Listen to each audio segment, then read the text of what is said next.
Hello. So AHDB has had a milk forecasting calculator available for a number of years, but it's recently been revamped and updated. Knowing how much milk is being produced on farm is a critical measure for farmers, but it's also important information for milk buyers. At the moment, not all the milk buyers require a milk forecast, but certainly more are looking to their farmer suppliers to give them an indication of how much milk will be coming their way. And AHDB has been asking farmers to look at their production systems and to determine whether it's the right system for them. So the new milk forecasting calculator is designed to help look at the impact of changing calving patterns on the farm outputs. It allows farmers to look up to 3 years ahead, as well as comparing two different scenarios. So what we're going to do today is have a look at how it actually works. So when you open the milk forecasting tool, and it is just a spreadsheet, you should come onto the instructions page. So there's some details there about how you enter information into each of the sheets, but I'm going to talk you through that today anyway. So if we click on the input sheet at the bottom, you should find that there's some information already entered in here that you can overwrite. For those of you who've used the previous milk forecasting calculator, some of the inputs should look familiar. So the aim is to enter information into the white cells where the text is red. And the idea is that you can enter historic and expected calvings, and the calculator will convert that into information into a milk production forecast. The first thing to note is the calculator is just a simple Excel spreadsheet. So everything updates and is calculated live as you enter the data. You don't need to press any buttons or refresh any sheets. And as soon as you enter the numbers, the calculations will update. The second thing to note is that there's the option to enter two different scenarios. You don't have to fill in both, but it will allow you to look at the impact of changing something on the farm. And we'll actually do that today. There are two main inputs that are required. The first is on the input sheet, which is the one that we're looking at now. And this is the overall setup of the farm. The sheet asks you which month you want to start your forecast from, and that's from a simple drop-down list. So let's have a look at this now. So we've got April 18. I think what we might do is pick next year, April 19. You are then asked to enter your current annual milk production, the number of cows in the herd you expect to have at the start of your forecast. It also asks you for your typical calving interval and dry period in days. So we will go through this now. So we'll assume that annual milk production is 1 million litres, so we'll leave that one unchanged. We'll assume that we, at the start of April 2019, expect to have, let's say, 156 cows. Our current calving interval is 365 days, so we'll leave that as it is. Our typical dry period will also leave as 60 days.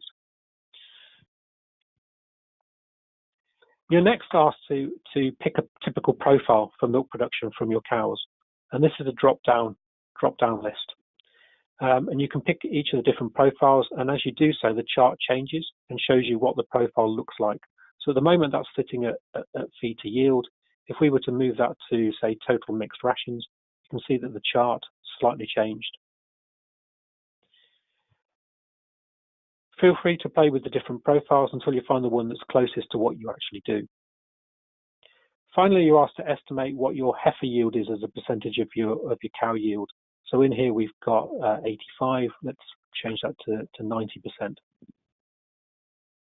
The spreadsheet will calculate what it believes your average milk yield per cow in milk as a result of what you've entered is likely to be. So it's telling me here that our estimated yield per cow in milk is 7,692 litres. Now, we don't actually have to use that number. If we believe it's slightly wrong, we can amend it. So what we can do is the cell below that at the moment is referencing straight to that 7,692. We could overwrite it if we wanted to. Let's put in 7,700. Let's round it up.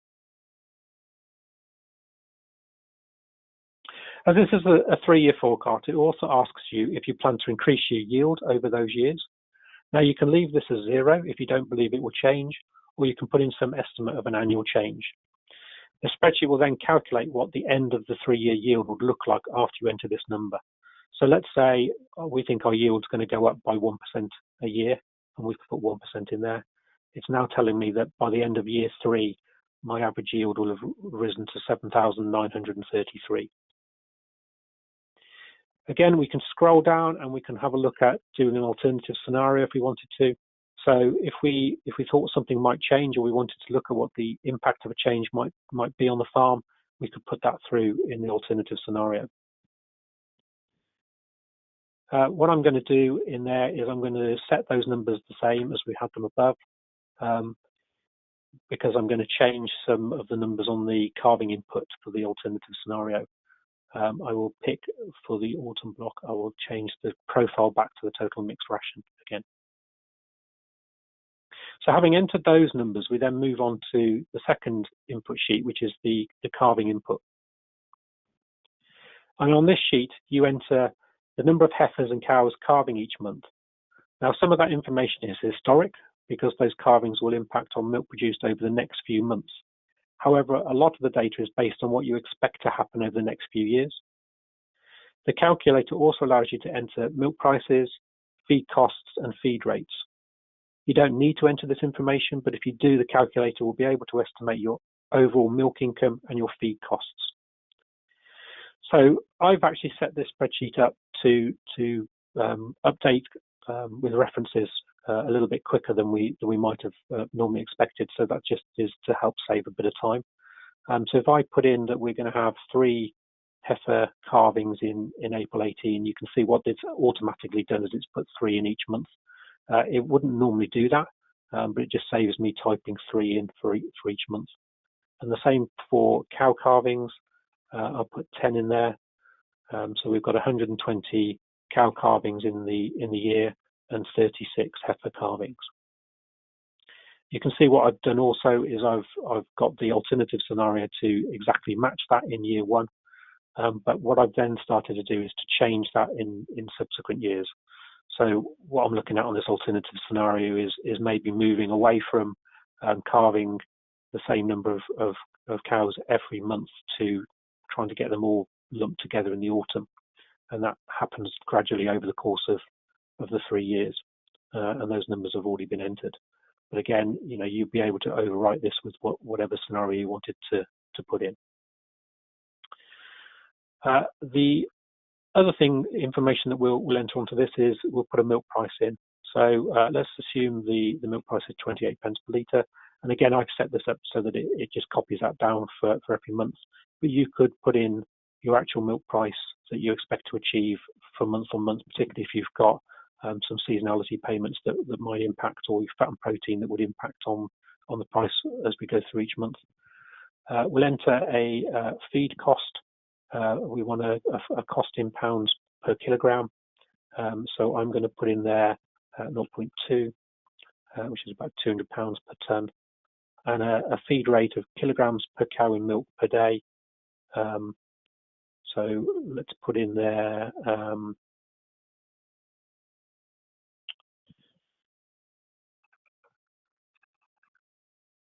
so about 7.4 I'll put in there. And again, you can see I've got that to automatically update through all the other cells. But when you come into the calculator, you'd be asked to enter that in each month for all the 3 years. So once the information has been added, you can start to look at the results. There are 2 output sheets. One shows the data and the other one gives some charts. So if we have a look at the bottom there, we have a tab that says output, and we can see there a number of sets of information that have come back. So it's picked up what month we wanted to start our forecast, and it's calculating the number of cows in milk, and that's being calculated by the number of cows we had at the start, and then the number of calvings that we had each month, and the typical drying off period.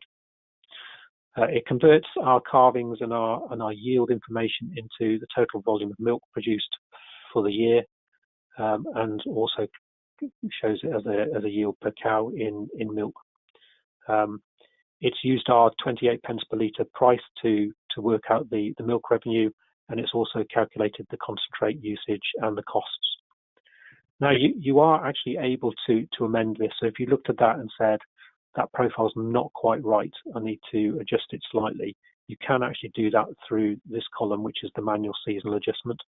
The aim is to get that back to 100%. So if you were to say, well, actually, I think I'm going to be producing a little bit more in May, and put that to 110%, and maybe a little bit less in October, and put that to 90%, it will use those numbers to automatically calculate and adjust your total milk production. As I said, if you enter the milk price, it will show as in the milk revenue, and if you'd left that blank, then that milk revenue number would just be 0.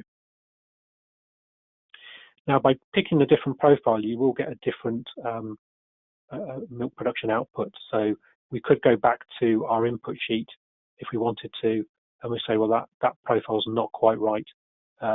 Maybe we just need to pick a different one. So there are a number to pick from, and there's 8 in total. So maybe go for another one that you think might be more realistic, and that should turn your output into a closer match to what is actually happening on farm. Don't forget to turn these back to 100% if you wanted to look at the data as it comes straight out. The alternative scenario as well, the only thing that I changed in that was when the calvings were coming later on in the year. So you can see that that's starting to impact on the milk production and the number of cows in milk each month. And again, that shows up through for the whole 3 years, and shows you the impact of that change in scenario. Finally, you can also have a look at the output on as charts. So there will be a number of charts that are created on this output chart sheet that show you both the current scenario in green and the alternative scenario in blue. So this one at the top left is showing us the monthly milk production, and underneath it converts that into a daily milk production. And further down, we can see what the feed costs are in £1,000 per month. And on the right-hand side, we can have a look at the milk revenue, the yield per cow in milk, and the margin over feed. And really, that's it. If you're planning some big changes on farm, we would certainly recommend also using the milk price calculator to see the impact on milk price. So, for example, if your seasonal profile is likely to change significantly, is that going to have an impact on the price you receive for your milk? As this forecasting tool is just a spreadsheet, you can copy the information or print the sheets, and you can save the spreadsheet onto your own computer. And that's it. I hope you find it useful, and good luck. Thank you.